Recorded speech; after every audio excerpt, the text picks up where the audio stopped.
everybody.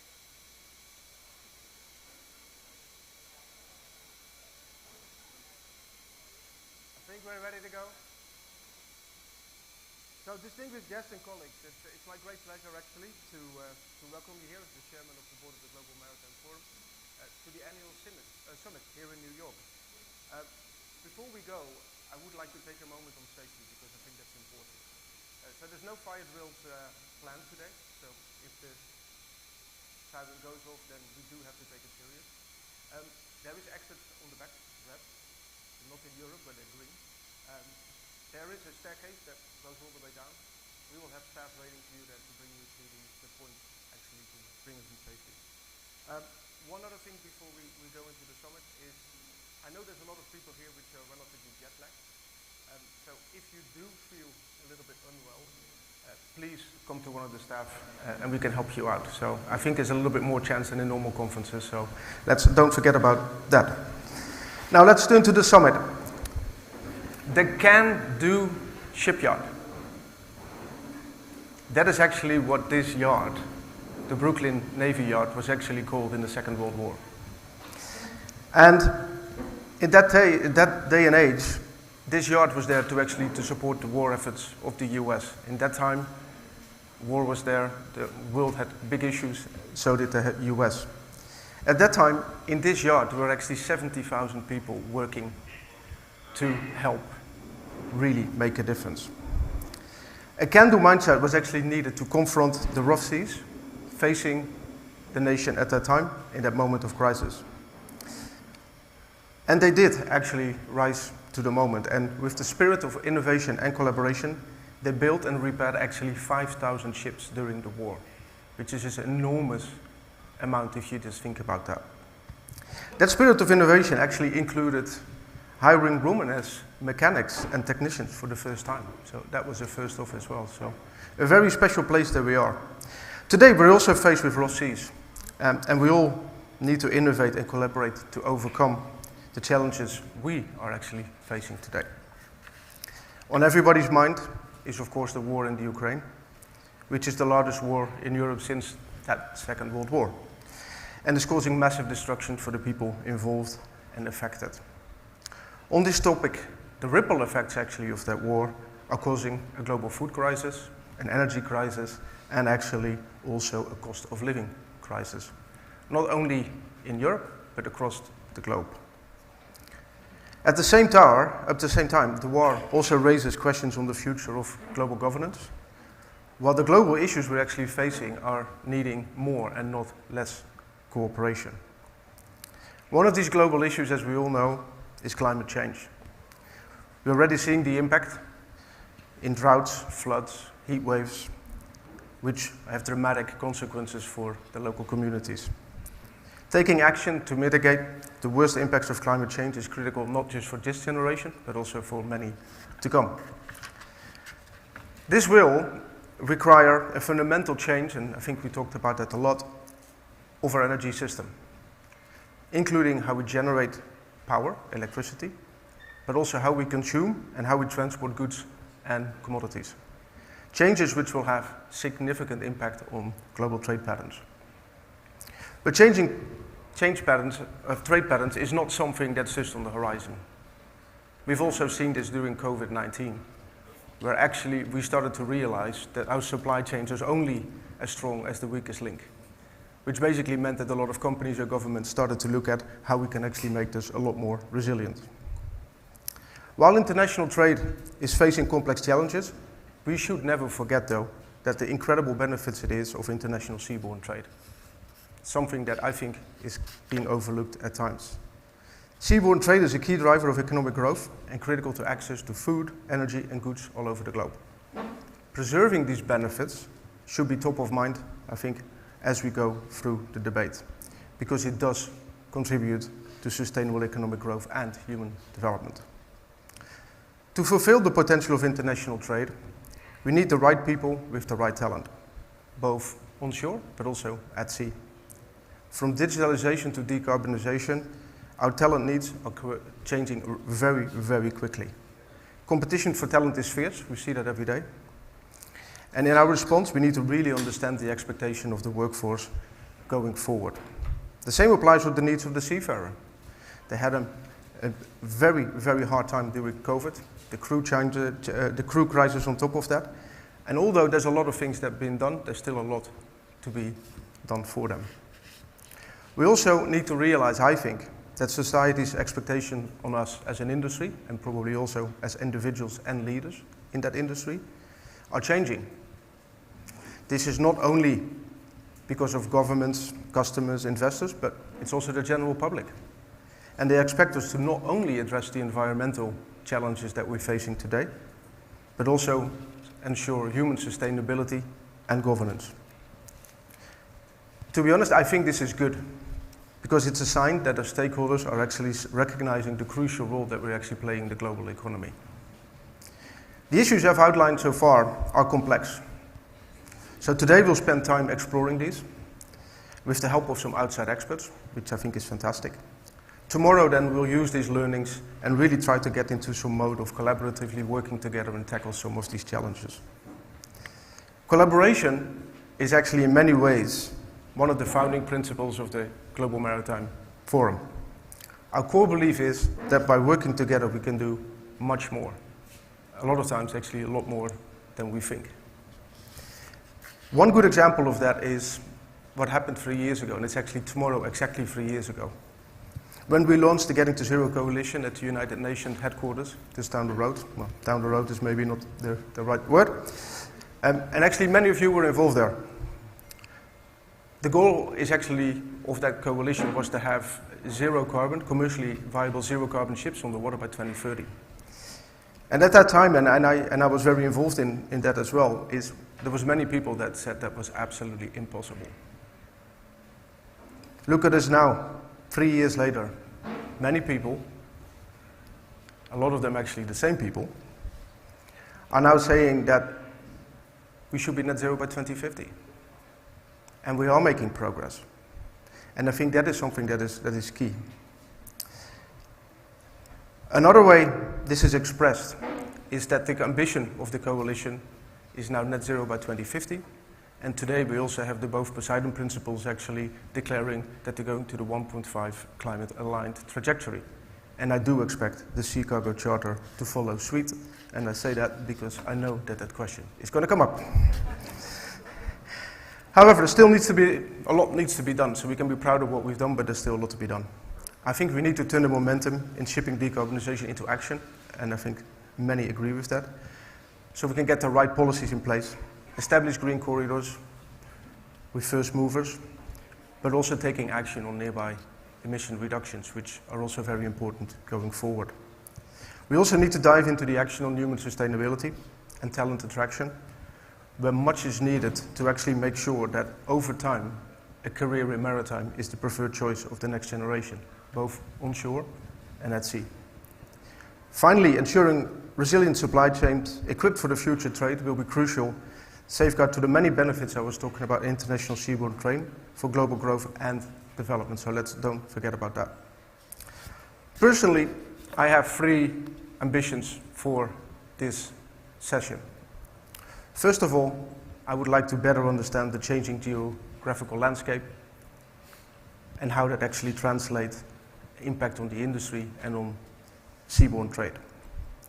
Secondly, to make the progress on shipping decarbonization, we really want to make progress. And we need to move from ambition to setting, co-creating real commitments, real solutions backed by real dollars. That can really accelerate the transition to zero emission shipping and making that a reality. Thirdly, which I think is very close to my heart as well, is to make human sustainability a key priority in our efforts to build a maritime industry of the future, both onshore and at sea. I know this will not be easy, especially not at sea, but I think that's why it's crucial that we come together and start making progress on that.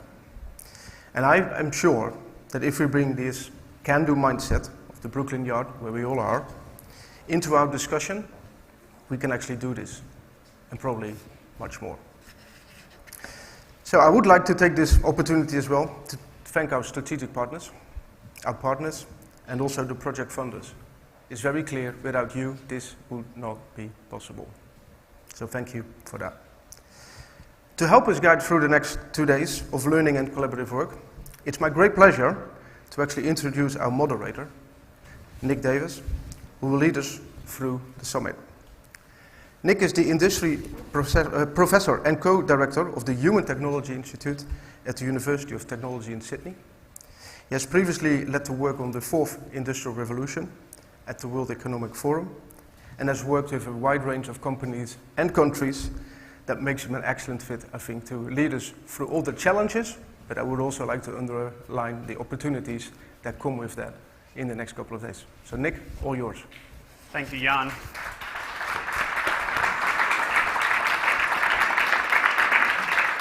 And thank you, everyone, for being here with us today. As Jan mentioned, we're not here to talk about the why so much as the how. And it's my job to make sure that all of us have as smooth a journey as possible through that how, and really do what is a hallmark of the Global Maritime Forum events, which is to roll up our sleeves and really work together. So you're not in listening mode for most of today. We're going to start with some excellent engagements that I'll introduce in just a second. But much of today is going to be about engaging with those issues that Jan raised. And it's particularly poignant for me. The last time I was with the Global Maritime Forum in person was back at the meeting in Singapore a few years ago, and so much has changed since then, so much we need to work on.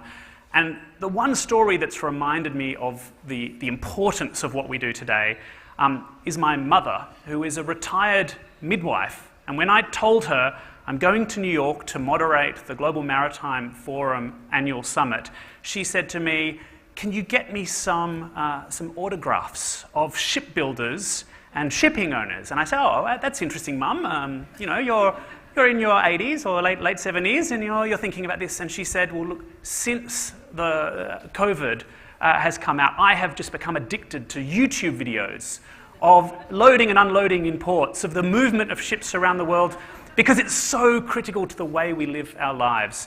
And that criticality deepens the fact that this is a connection that an obligation we all share to so many individuals, consumers, families around the world. Now, before I invite the Secretary General of UNCTAD up to give some remarks, I'll also just make sure that I underscore the fact that we really need to spend our time meaningfully together over the next 2 days. And I think that there are 4 components to meaning that we can focus on. The first is community, so making sure that you recognize one another and spend as much time engaging and sharing. And the second is purpose, and that purpose that Jan outlined there, particularly around understanding an evolving environment, really raising the ambition and pushing to the how on decarbonisation and bringing collective action together is critical. The third thing we want to focus on throughout this is your important role. So you understanding your space and your organization's power within the ecosystem. And finally, I would love it if whenever you finish today or tomorrow, you walk away with a very clear sense of what is practical and actionable tomorrow, Monday, next week, next year, to put into practice everything we talk about here in this amazing space in the Can-Do shipyard. So with that, I would love to invite Rebeca Grynspan, the Secretary General of the United Nations Conference on Trade and Development, to give a few remarks about the state of the world right now, and then we'll have a short chat. So Rebeca, please.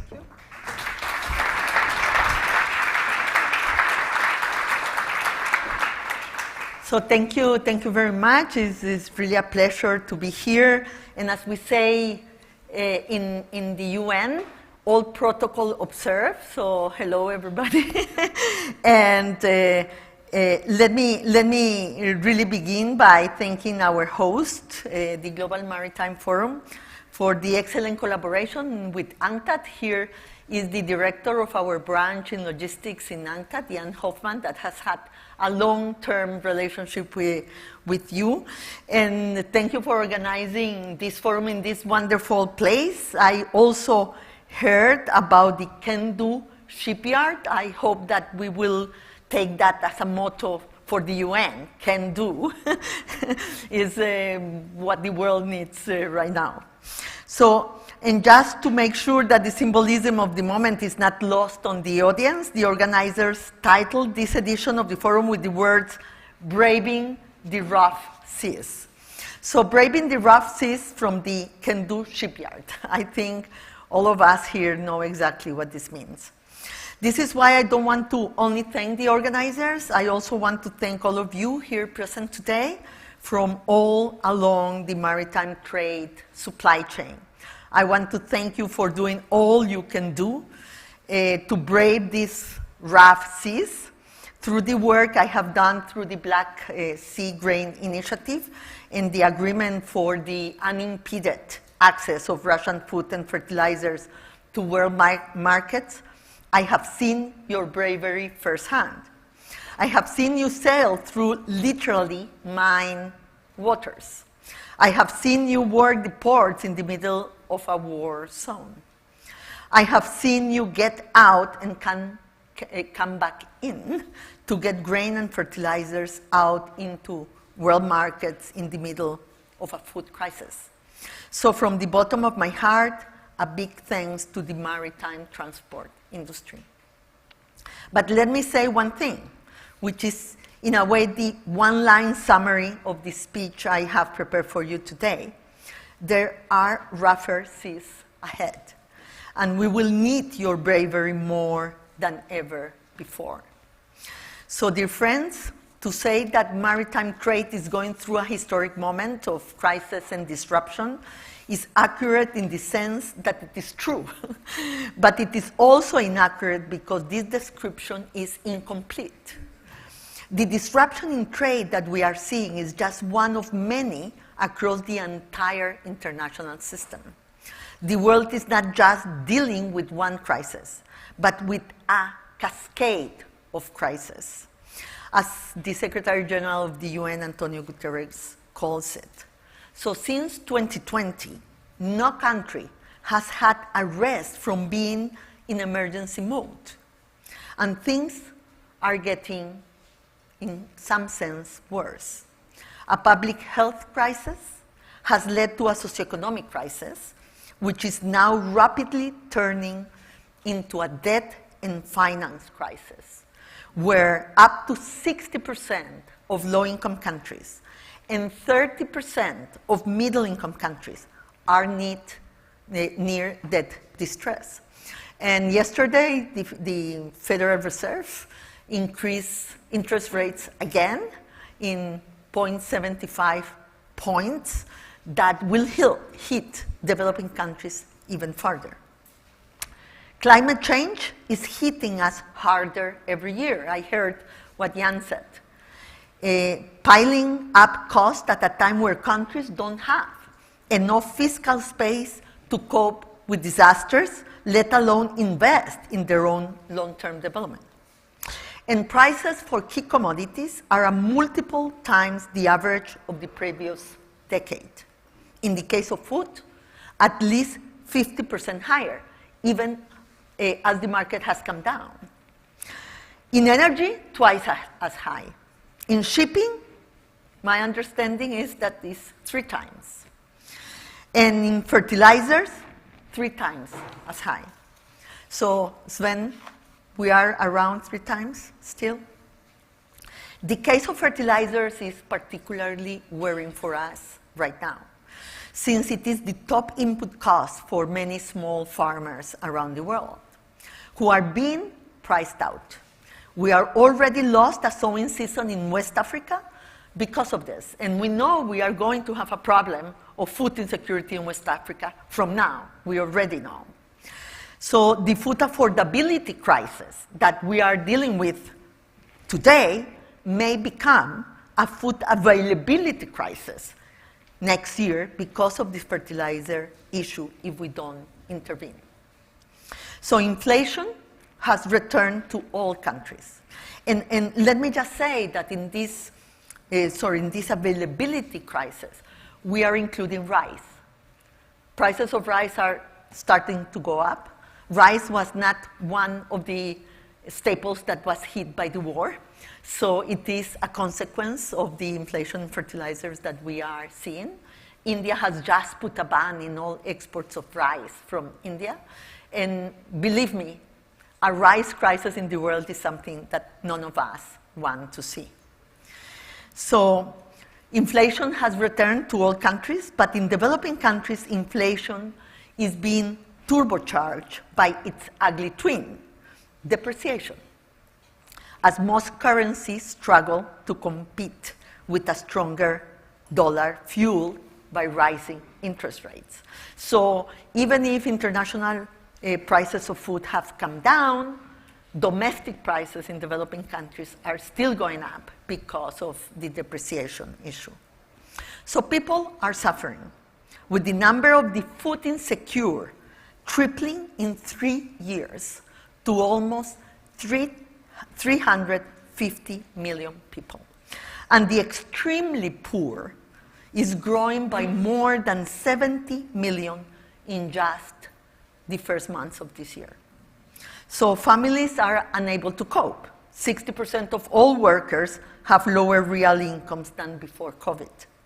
And trade is suffering tremendous disruptions. You know that better than me. Airspaces are closing, pipelines are being redrawn, maritime roads are taking the long road.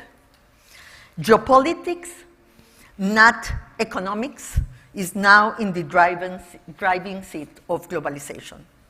So this realignment in trade will be rough, can be costly, and can be messy. When global supply chains are disrupted, people go hungry, lights go out, medicines arrive in short supply, and business fail all over the world. The last 3 years have made this very clear, as Nick's mother rightly understood. Now, a world of cascading crises means 3 things I want to leave with you. One, it means systemic vicious cycles, crises that feed off on each other. Inflation is a case in point. Geopolitical instability feeds energy prices. Energy prices feed shipping prices. Shipping prices feed food prices. According to ANTA, to Jan's research, at least 50% of recent food prices increases is due to shipping and logistic costs alone. So food prices increase inflation again, and interest rates, right, that feed a stronger dollar, etc., etc. And so developing countries are in debt distress that leads to social instability. Sri Lanka comes to mind. And social instability feeds geopolitical instability again. So the issue is therefore systemic, and only systemic action can solve it. There will be no answer to the food crisis without an answer also to the financial and trade crisis that we are going through.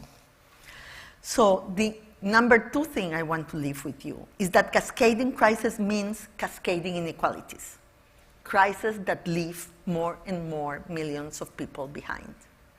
Since 2020, almost all gaps we monitor, gender gaps, climate readiness gaps, digital access gaps, formal and informal employment, protection gaps, financial gaps have increased, especially in those places where the gaps were widest before the crisis hit.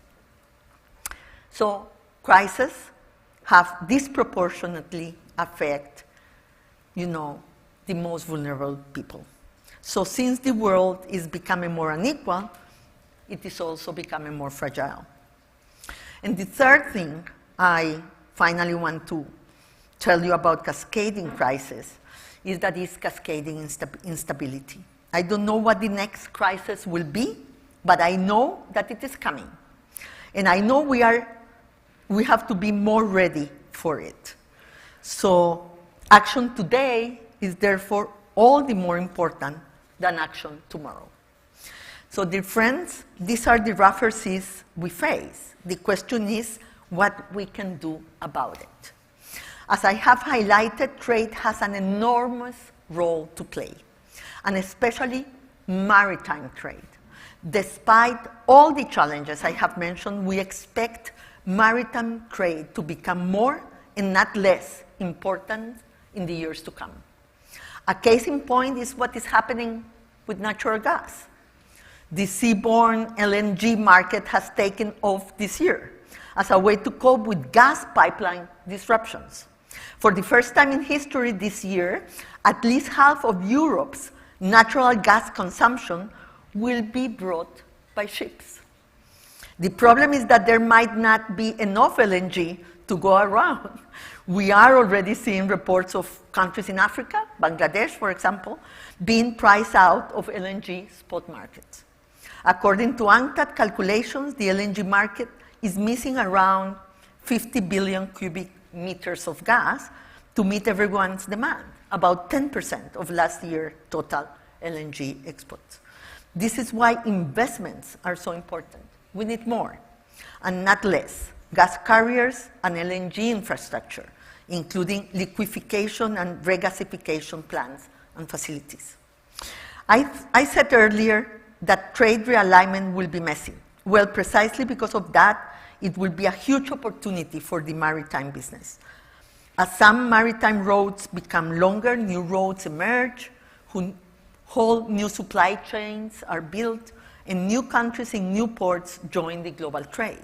We will need more and different ships, new ports, more digitalization terminals and bunkering stations, and new training capacities for business, crew, and dock workers. So let me finally finish with one last plea for all of you. Please help us get the grain and fertilizers out of Ukraine and Russia. If there is something I would really ask you to do these days, is to discuss about that, to tell us what you need to do that. The Black Sea Grain Initiative and the agreement for unimpeded access to Russian food and fertilizers, despite the war, are now proven concepts. We are close to reaching we already surpassed the 4 million metric ton mark of grain being shipped out of Ukraine. So now we know that Ukraine won't have a problem of storage for the new harvest grain. We will be able to meet that target. But this is only a fraction of what can be done and what the world needs for prices to come down to affordable levels and for the world to have enough fertilizers to feed itself next year. We need to bring prices down. So we need the market. And the only way to scale up that effort is with the private sector. We cannot do it alone. We cannot do it with government. We need the private sector. So we need you. We need more ships. We need bigger ships going to Ukraine and Russian ports and bringing food and fertilizers that are not under sanctions to the whole world. We need to bring transaction costs and prices down. In the fireside chat we have now, I will be happy to answer your questions and address any issues you may raise. But really, we need you. The world needs you. The seas are rough. Let's brave them together. Thank you. Thank you so much. Please join me.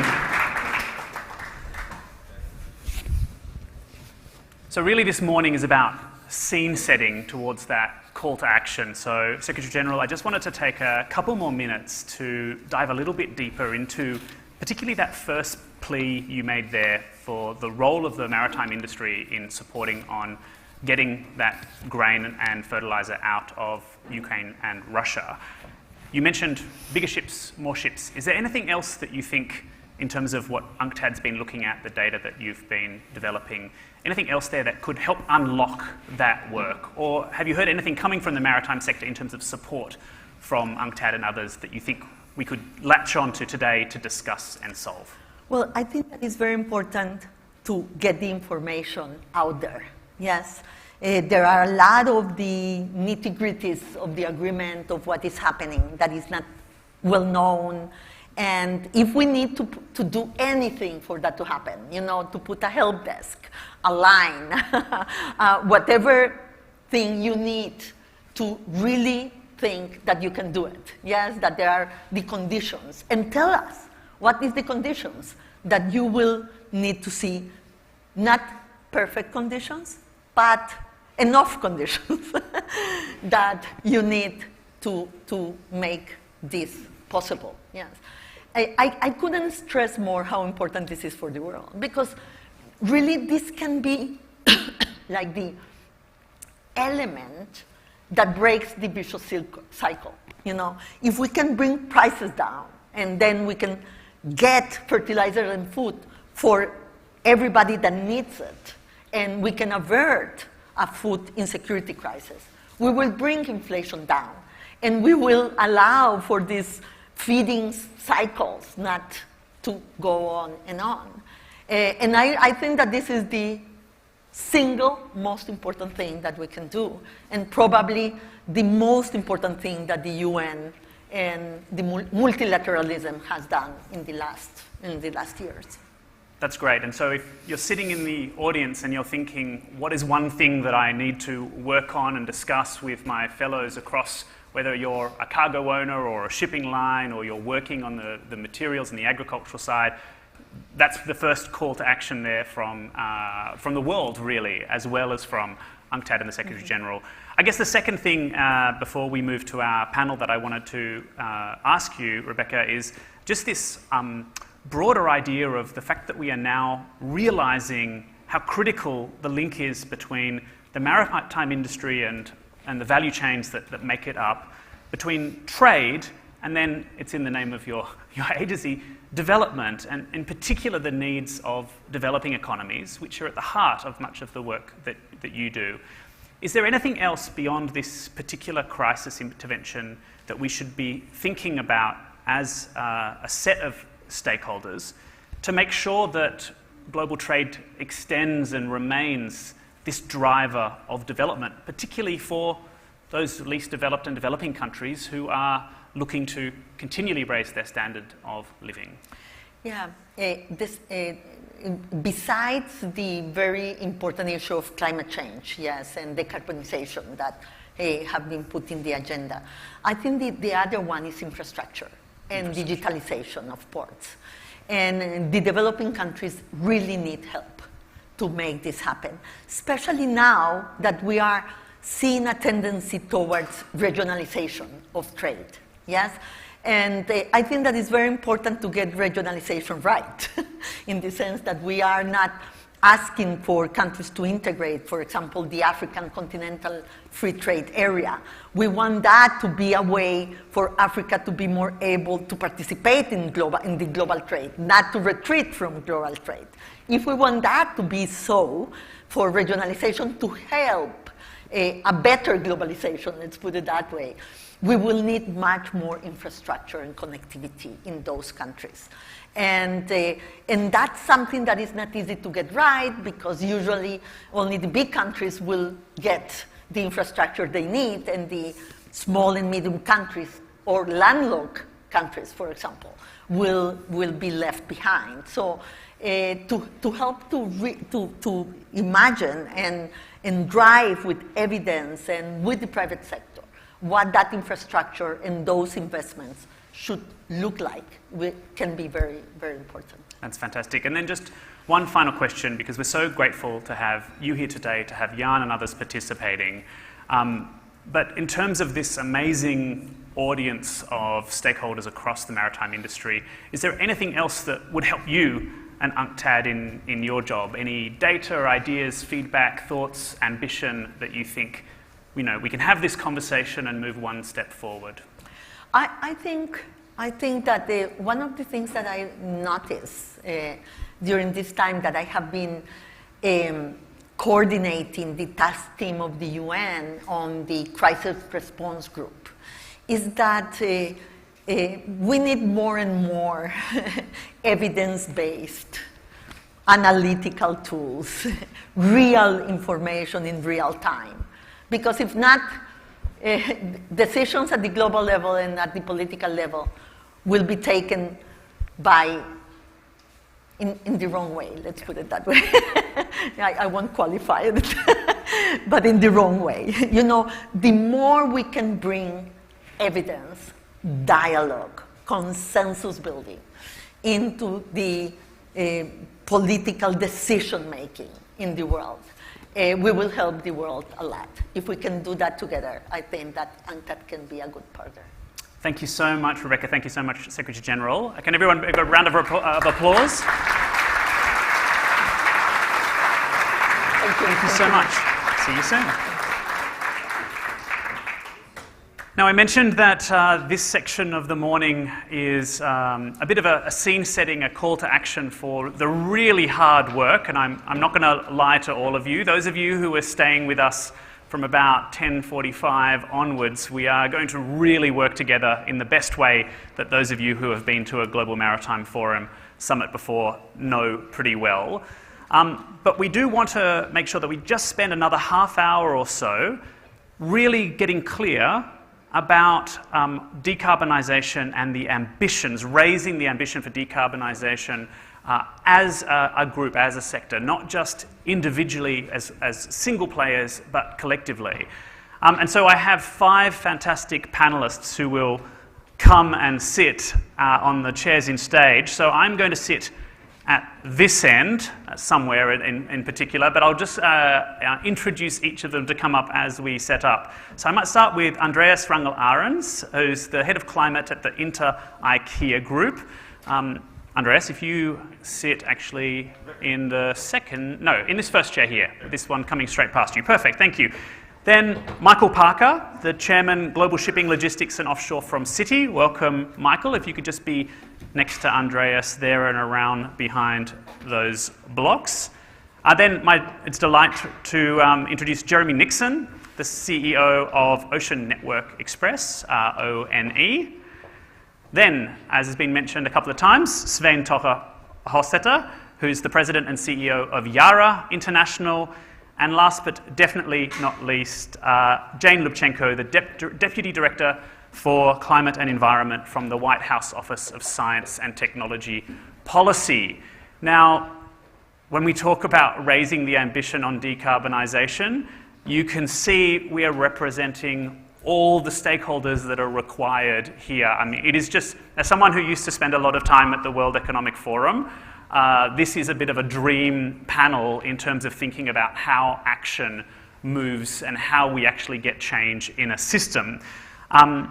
And because this is a bit of a scene-setting starter, I'm just going to ask each of the panelists a bit of a probing question to get their key points out. We'll have maybe time for one follow-up question to tie things together, and then we'll move ourselves into action. So I'm going to start with you, Andreas. So why did IKEA decide to become a founding member of the Cargo Owners for Zero Emission Vessels Coalition? And how are you looking to achieve the ambitious target? And if I can remind those of you who haven't been aware of this particular movement, I believe the target is to go net zero emissions by 2040 for your own supply chain. Using net zero fuels by 2040. Using net zero fuels by 2040 in your whole supply chain. Yes. So what was the ambition there for IKEA? Why is this and what do you want to achieve? Yeah, to answer that, we need to take one step back. What is IKEA built of? I mean, our vision is to create a better life for many people. And of course, one part is affordable, functional furniture. But we also need to transport them, but we also need to recognize the climate crisis we're in. The many people will be the ones suffering from climate crisis, just like anybody.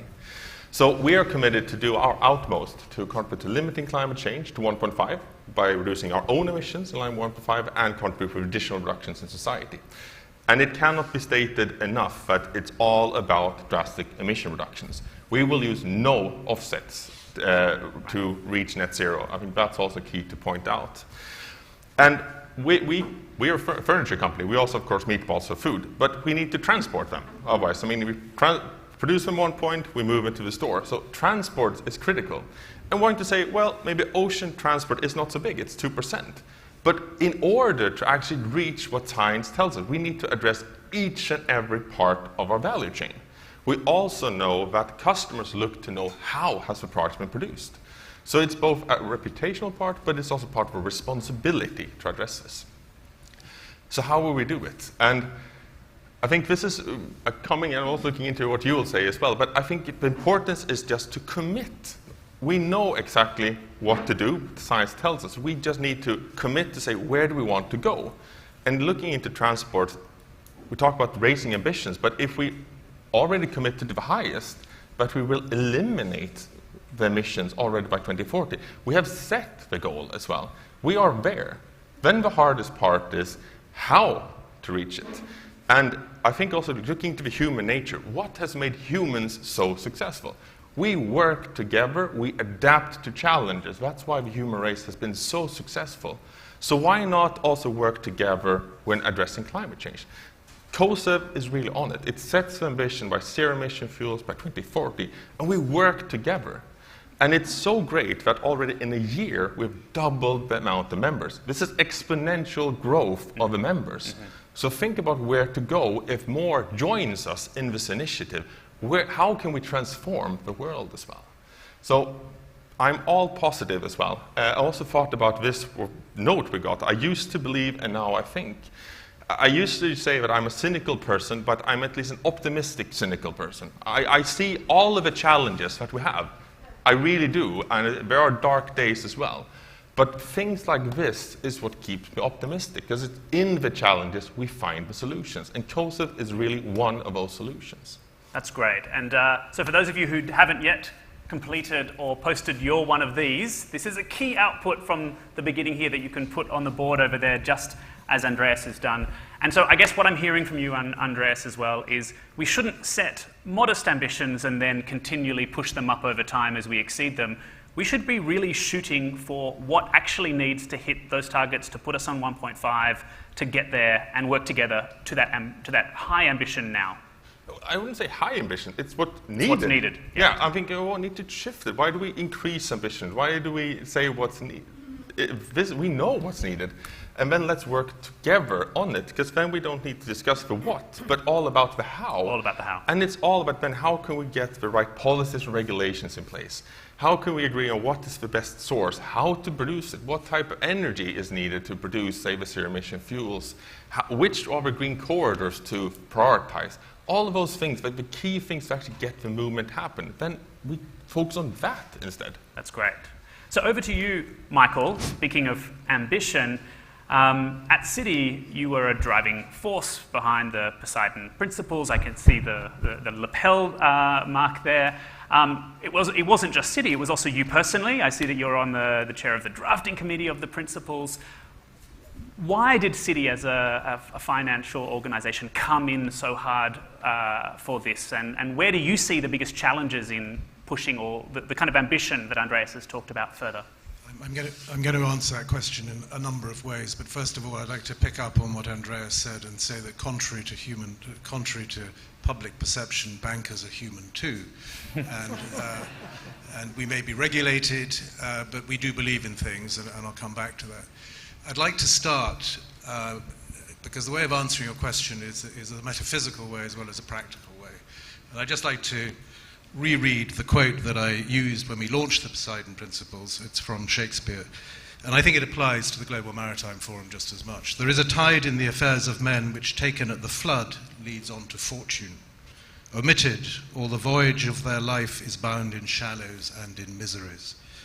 On such a full sea are we now afloat, and we must take the current when it serves, or lose our ventures.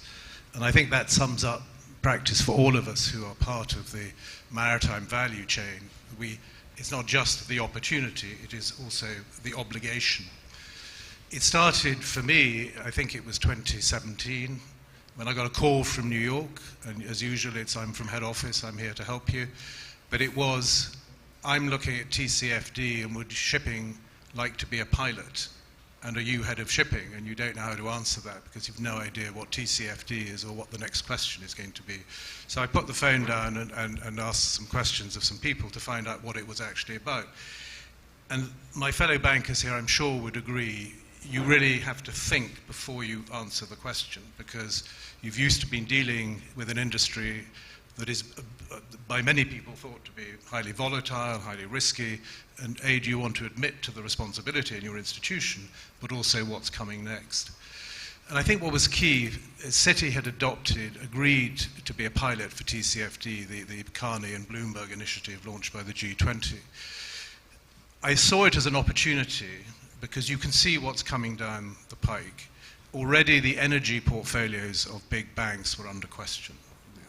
And you know what's coming next, the so-called hard-to-abate sectors. So we embraced it, but what was important at the time was the GMF had just been established.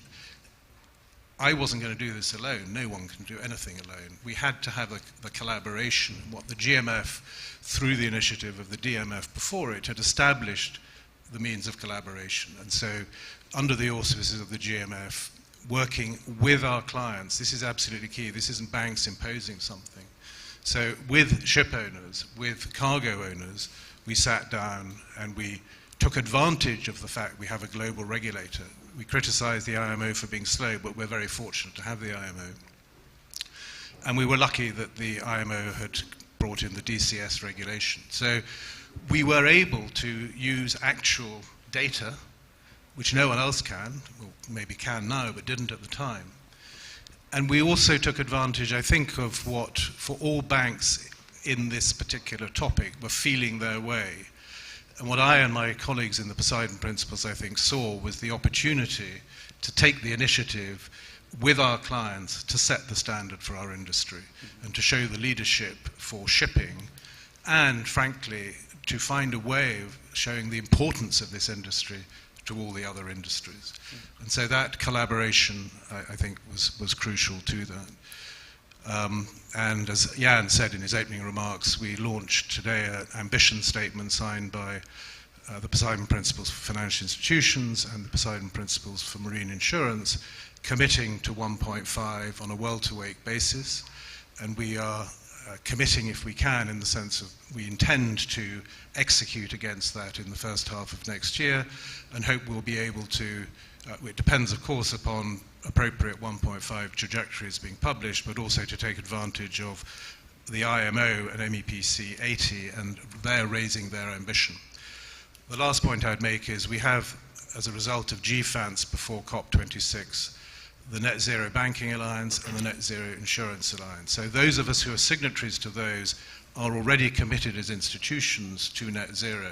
And so our job is to ensure that we make sure that that commitment is carried out in a realistic way, but also an ambitious way. And that's what we're planning to do. Absolutely, thank you so much. And we're starting to see these aspects align. The cargo owners, the finance, the responsible finance commitments, the move, the transparency as well, and the reporting side coming through to create those incentives. And thank you for that announcement, so the 1.5 commitment. I'll just add one thing. We'd also like to announce that KfW, the very big German lender, has signed the Poseidon Principles, taking us up to 30 members representing about 2/3 of all shipping finance. Thank you very much. That's great. That's great news. And we love at GMF when we get to make these big announcements, because it also shows the momentum that has been going for many years continues to grow. We're not stalling here. We're doing that exponential growth that Andreas said. We need to double again and again and again in terms of our ambition. Jeremy from Ocean Network Express, from what you've heard so far and all the signals you're seeing from government, from other parts of industry, from banking, etc., from cargo owners, what are the biggest challenges in achieving shipping decarbonisation from the perspective of you as a shipping line? Yeah, thank you, Nick. I'm the global CEO of Ocean Network Express, which is a medium-sized container shipping company. But I'm also the co-chair of the World Shipping Council. The World Shipping Council is a trade association for all of the container shipping sector. We move as a sector about 100 million containers a year. We have about 6,000 container ships actively deployed. We're active in about 250 countries in the world. We have about 300,000 direct employees. And we're dealing with we're working with about 250,000 B2B major customers around the world. So it's a significant industry. It really is the servant of global trade. It's a very, very key part. And as your mother very kindly is aware, we've been a little bit busy in the last couple of years just trying to keep the global supply chains going. But also at the same time, we've been really seriously thinking about decarbonization as an industry sector. And I think it's very important that we come together and we gain consensus around what are the key tracks and pathways we want to do. And as the World Shipping Council, we've actually been able to achieve that. We've been able to set up amongst our membership one uniform pathway or proposal about the way to go. We set up our Climate and Environment Committee 18 months back. We set up these 6 key pathways. Everybody's represented across the industry sector, and we know where to push. But coming back to that customer base, around, you could say, around about 50% of our total cargo volume is the top 1,000 customers. Customers like Ikea, Target, Amazon, Kuehne+Nagel, which are in the audience today. And those top 1,000 companies are naturally very, very strongly pushing for decarbonization, as we are in terms of our shareholders, our staff, and our children, all pushing for that. And we know that our Scope 1 emissions today, which are not insignificant, I mean, we burn probably just short of 100 million tons of fuel oil a year, which is about 300 million tons of carbon dioxide. We need to rapidly bring that down, otherwise we're going to overshoot clearly on the temperature situation 70 years out. So we are now working and trying to get those Scope 1 for us and Scope 3 emissions down. So we've come up with this pathway, we've come up with these proposals. Many of us are working collectively or investing already in dual fuel ships, looking at drop-in fuels, looking at ways of reducing our carbon footprint. And as an industry, we've probably already reduced our carbon intensity by over 40% since 2008 to where we are today.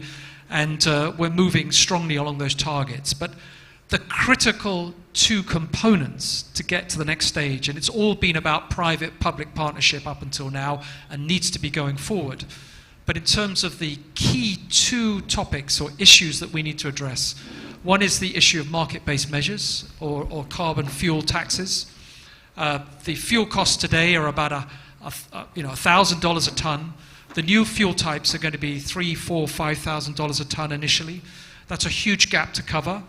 As an industry, we can do a certain amount of pioneering there, but we cannot move to big scale unless there's some leveling up in the energy costs. So we need the fuel costs to come up to in line with the new fuel type. So market-based measures are critical. We have the IMO machinery, we have the MEPC, we have the MEPC 79 in December.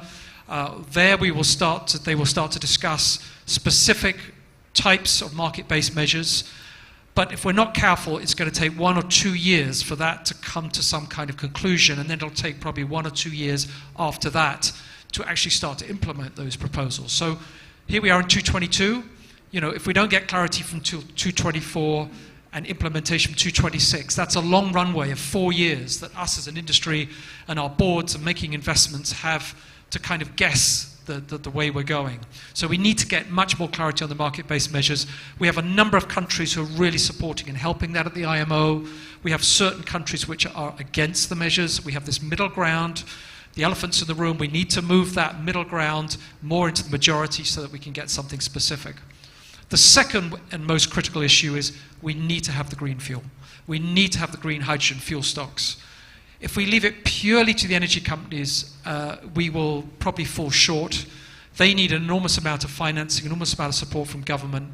We need to be certain that the green hydrogen is coming so that we can create these decarb fuels, which will then allow us to be able to move forward. I think many of us understand the private sector, the banks, the classification societies, the shipyards, the engine manufacturers, the insurance sectors. We know how to build ships. We know how to potentially design and build future decarb ships. But we need the market-based measure leveling up, and we need the green fuels to do it. Thank you. Thank you very much, Jeremy. That's very clear and a great lead into Sven Tora's remarks here. Your name has been mentioned a couple of times because of the importance of chemicals and fertilizers in solving for that crisis around both energy and fuel. But Yara is not just a fertilizer and chemical company. You're also you ship these essentially fuels for agriculture, fuels for other sources around the world. So how is Yara leading on the decarbonization of shipping? Well, thanks, and let me start by explaining why, and then I'll get to the how. So our biggest business is fertilizers, and we're working with farmers in 160 countries across the world, 20 million farmers, and with our people in the front lines, with the farmers, it's hard to think of any occupation harder hit by climate change right now than being a farmer, whether it's a drought in China or south of Europe, extreme flooding in Pakistan, extreme high temperatures in India and North America in last season. This is happening right now, and it's impacting yields, it's impacting food security, it's impacting the cost of food as well. So we all have a responsibility to act and to decarbonize, and that goes for us as well as a fertilizer producer. We've reduced our emissions by some 60% since 1990, but we cannot end and be comfortable with that. We have to do even more as well. And that includes going through all our plants to see what we can do. And we've made one leap of faith in shipping already when we looked at how we could reduce road transportation of containers from our plant. And then we came up with the idea of constructing a zero-emission container feeder vessel based on electricity, and also over time to become autonomous. And that ship is already operating, and it shows that it's possible to, and it's taking away 40,000 trips with diesel trucks on roads, and it's moving it to sea, and it's a very suitable solution for short distance shipping.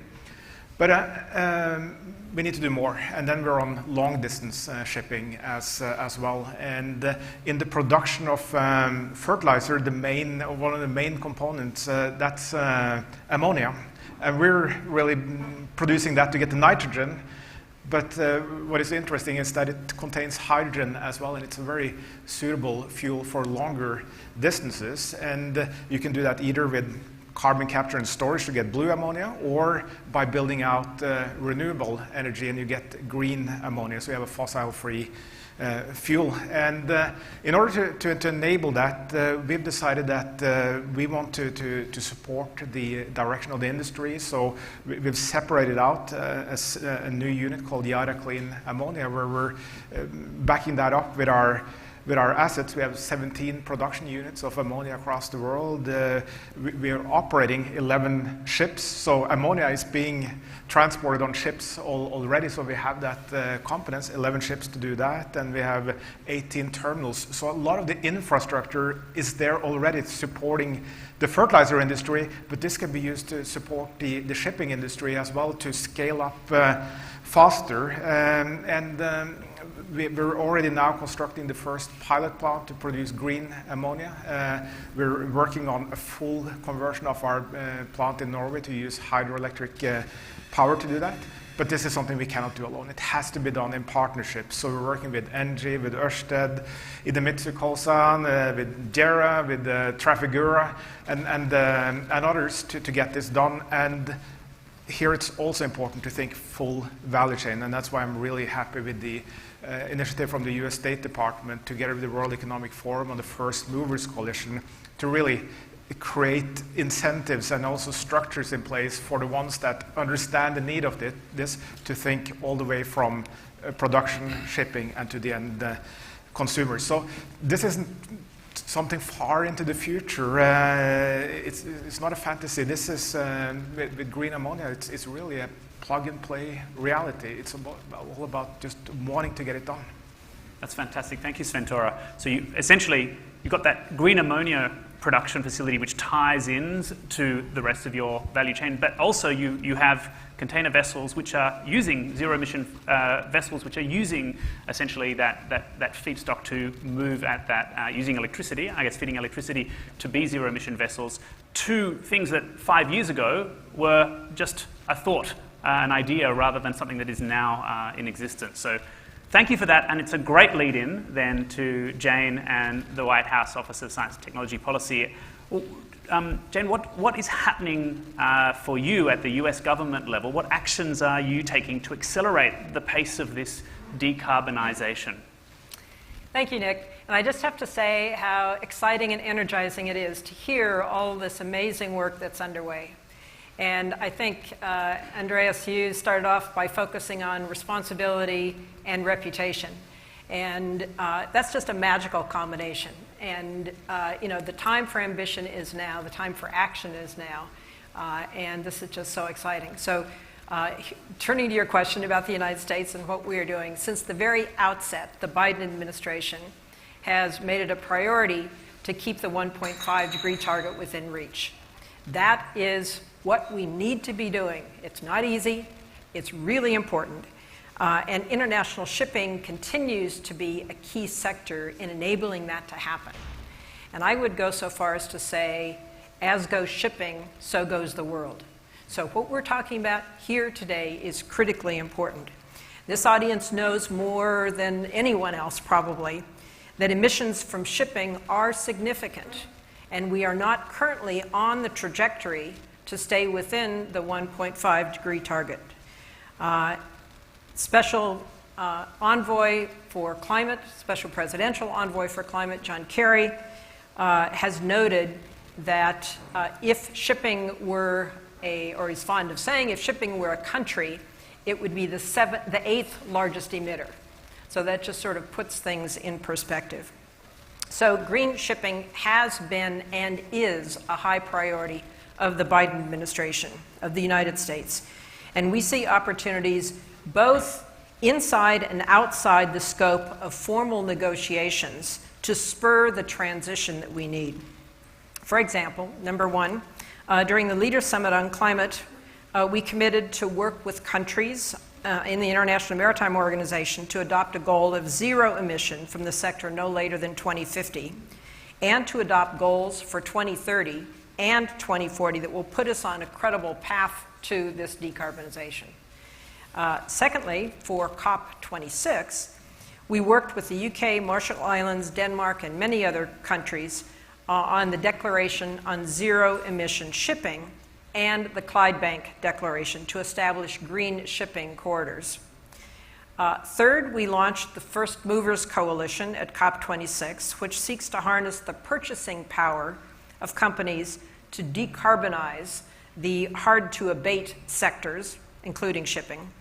And four, we honed in on ocean-based climate solutions, including green shipping as one of the themes of the 2020 Our Ocean Conference that we co-hosted with Palau last spring. And now, with the very exciting passage of the Bipartisan Infrastructure Law and the Inflation Reduction Act, we now have critical resources to really accelerate ambition on many of these fronts.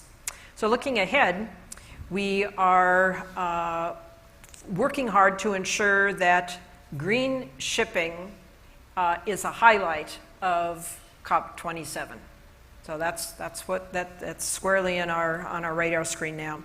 In May, Special Envoy Kerry and the Prime Minister of Norway announced the launch of the Green Shipping Challenge for COP27. And that Green Shipping Challenge is now one of our key initiatives for COP27. And President Biden highlighted this when he convened the leaders of the Major Economies Forum. So we're really elevating the importance of this. The challenge welcomes countries, ports, industries, all sectors in the shipping value chain to come forward with new announcements at COP27 that will put us on a pathway to align with the 1.5 degree goal. Now, those new announcements might be any one of a number of things. They might focus on the production of zero-emission fuels, on the deployment of zero-emission vessels, or the launch of green shipping corridors, among many other possible options. So we look forward to launching this Green Shipping Challenge at COP27, and we look forward to many of you stepping up with commitments to actually help us make this acceleration that's needed. Thank you so much. And again, this is fantastic because over the course of today and tomorrow, those are exactly the topics that we're going to be exploring. And I hope that in addition to the commitments and announcements already being made today, we can bring to COP27 even more from this group, not just GMF, but all the other interlocking groups and coalitions that you represent and that you're engaged in here. Now, I sound Australian, but I'm a Swiss national. And as a Swiss national, this giant red clock in front of me is incredibly stressful. So I'm going to make sure that we keep to time, and I'm just going to ask maybe one quick intervention from all of our panelists to bring this scene setter to a close. Starting with you, Andreas, and maybe building where Jane left off on the topic of policy. From IKEA's perspective, what has to happen in terms of the incentives on the public side or support in the public side to help your fellow cargo owners push in behind your pull as a market leader for decarbonisation and meeting that ambition? This could be a long list of policies. But I mean, if we start from the basics, think about just the subsidies, how much is going into the fossil fuel industry and how much is going into the needed technologies. That's maybe a good basis to start from. Then, of course, we always need to incentivize in other ways as well. We also talked about put a price on carbon as well, so based on the emissions as well. I think that's also needed so that if you do pollute, it's actually causing the harm that we're trying to avoid, that comes with a cost, which today it doesn't. I think that's also a really important part as well. Perfect. Maybe, thank you. Yeah. No, that's great, and I'm sure we'll keep pushing on that long list, but I want to turn to Michael. You're a key player in the financial industry, is a key player in terms of getting to scale and speed. But what else is needed? What challenges need to be overcome? What do you want to hear from the industry today to really push? Look, I think we have to be ambitious but also realistic. This isn't something the shipping industry can do by itself, as Jeremy talked about the challenge of fuels. So this has to be a collaboration, particularly between the shipping industry and the energy sector, in helping the production of that.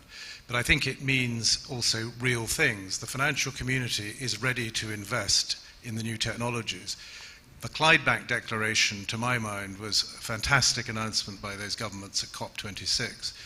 And I think what we need to do is to see a real push on that in partnership with the private sector and the financial sector, and maybe deploying within the first green corridors some of the market-based measures that seem so difficult to agree on globally. Let's agree on them regionally. Let's do things the financial community will support, and then bring together, if you like, the transition, the energy transition. Let's not lose focus on the reduction of emissions, if the technologies exist for that. But we've really got to accelerate this. But as I said, we've got to be realistic. If the fuels aren't there, and if the ships aren't being built, this isn't going to happen. Yeah, absolutely. Jeremy, you talked about signals and clarity. You talked about the elephants in the room in the IMO capacity in terms of getting some movement there. There's also a bit of an elephant in the room here that perhaps leads on from the Secretary General's speech earlier around the fact that raising the cost of energy here will also have a knock-on effect in terms of prices and development that we need to solve for in all of this. But Jeremy, if you had a bit of a magic wand here and you were thinking about what kind of specific policy frameworks we should be really focusing on to solve some of those issues, what would be the one thing that you think should be top of our agenda? Well, I think there's tremendous efforts going on in this public-private partnership. There's a lot of stuff going on behind the scenes. We have a lot of collaboration going on. We have these sustainability centres like the Global Centre for Maritime Decarbonisation, Singapore, bringing people together, Copenhagen, etc. I know this industry knows what to do.